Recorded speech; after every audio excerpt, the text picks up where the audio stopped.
Right, let's start to wrap up now on Virgil. We've already touched upon him stepping up in big games, Champions League finals, etc. So we don't need to spend any more time discussing that. So instead, we're going to have some fun, and we're going to start comparing him. Now, how old are you? Younger than me, aren't you? How old are you? Sorry, Just turned 25. just turned 25, ladies and gentlemen. The prime of life, unlike me. So for you, I'll ask you straight. I guess he's the best you've ever seen. Because we're going to do sort of comparisons on where does he stand in the list of Liverpool all-time greats for now. Best you've ever. Yeah. Not even close. Not even close. No. Sorry, Jamie Carragher. Yeah, sorry, that's not on there.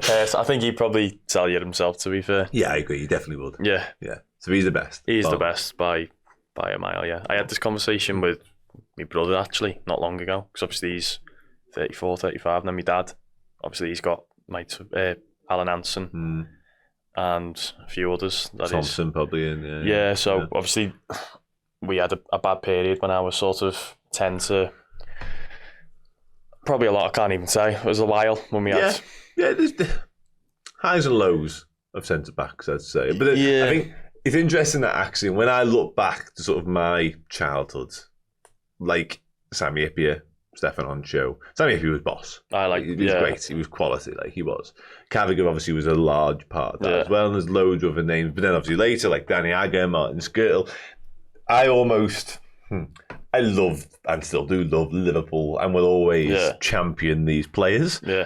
But when you compare them to Virgil, it's not close, is it? It's not. Like I absolutely idolised then some of the names we just mentioned there. Yeah. And thought they were the best things in sliced bread. I love Daniel Agger too. Danny Agger. Wonderful left foot. That goal against West Ham will live long in man. You know what I mean? Like there's Skirtle against Man City against like there's definitely, and I'm talking about goals here, defensively might be a good reason why I'm talking about the goals, not the defending. But there's a whole clutch of them, Carragher probably included, although I think Carragher, because of his longevity, stands above a lot of the people that we're talking about here.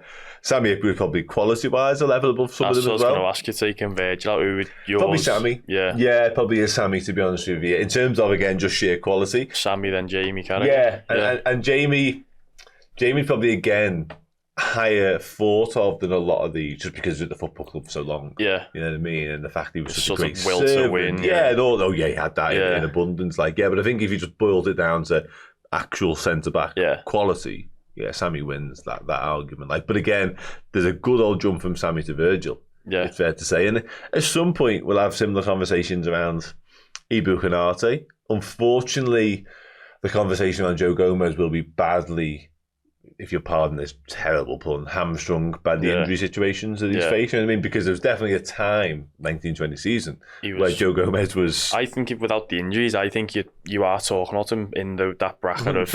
Of top players. I mean, even now when you see him play, I think he's still, how much I love Joe Gomez. You love Joe Gomez, We're doing a show on him at one point. But you are right, And he classy footballer. But, it's one of them. That's why Van Dijk as well come back from the ACL. A lot of players struggle with other injuries. So I think that, obviously there is an element to luck, but I think he's a machine, isn't he? He's just like, so, touch wood, I don't like that. Okay, sound. So best to ever do it for Liverpool, certainly in our era. Again, older generations will have conversations around Hansen in particular, Tomo as well, and there's a whole list Lawrence of others. There's loads. There's a lot. But modern Premier League era, if you like, Virgil wins. Premier League, full stop. Best. I think you've got to put John Terry in there, and you've got to put without everything to do with Rio Ferdinand. I thought he was a great player as well. But I think Van Dijk sort of more of the Ferdinand-esque I was going to say player. That, a footballer. But I don't know, that's a hard question. I'd probably go but I don't know if it's obviously bias. But I think those three for me, I was a little bit younger when we were sort of coming up. They were like the main two. I remember sort of Vidic and, but I think those two are better than if you had to pick as well. I'd probably say Van Dijk over them two, just because he has sort of bigger sort of toolbox.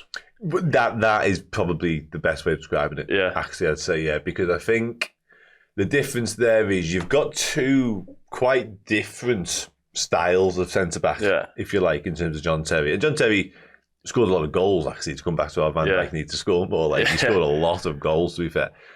And Ferdinand was that footballer playing out from the back, very cultured on the ball, you know what I mean? Defensively good as well, don't get me wrong. But I think Van Dijk is sort of the perfect cross between the two of them. Absolutely rock solid at the back, whilst also being able to assist and spray passes 40, 50 yards left, right and centre, you know what I mean? I think Ferdinand as well was part of a partnership, whereas Van Dijk, although he's got partnerships, I think it doesn't matter who he plays with. Also true, yeah. I think Terry was obviously he could play with.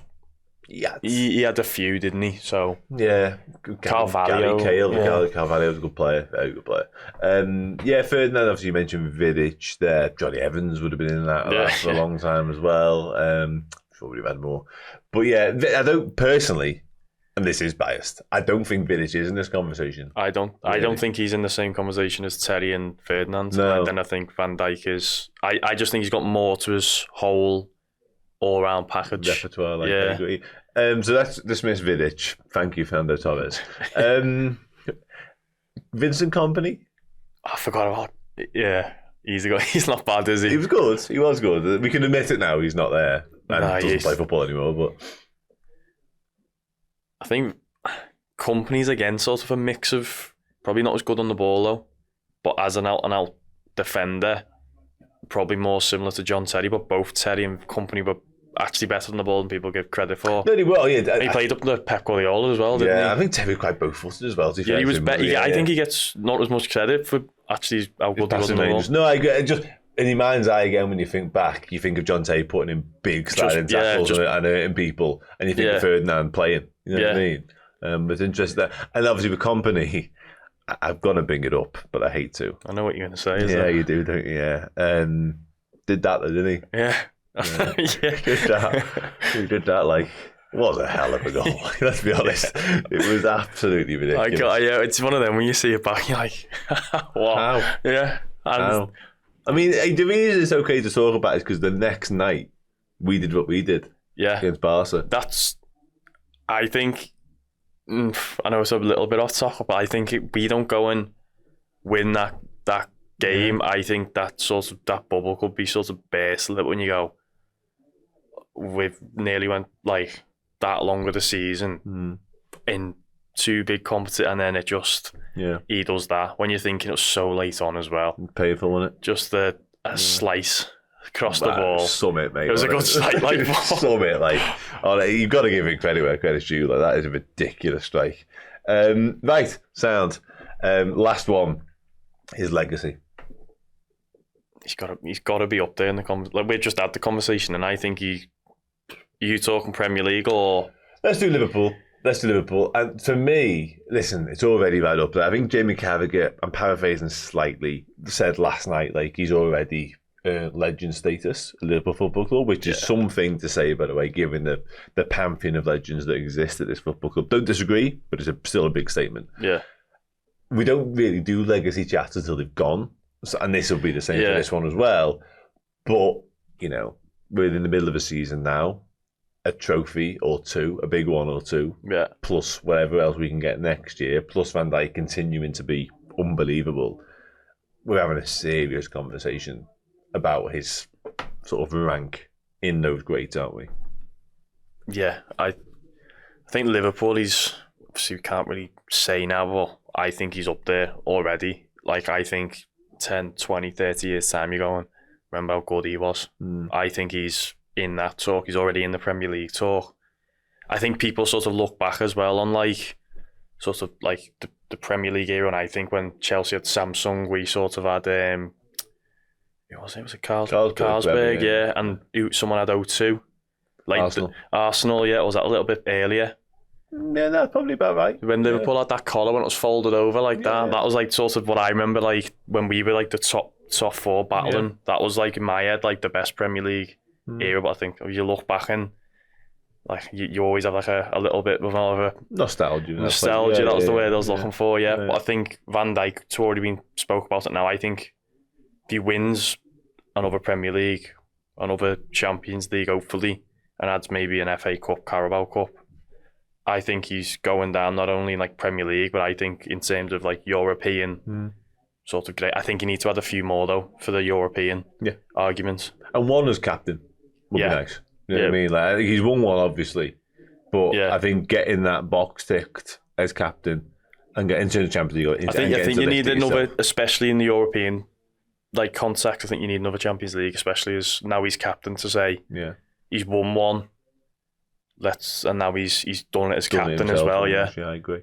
That was a clip from the Coach's Corner. To check out the whole show, head to redmenplus.com or click the link in the description.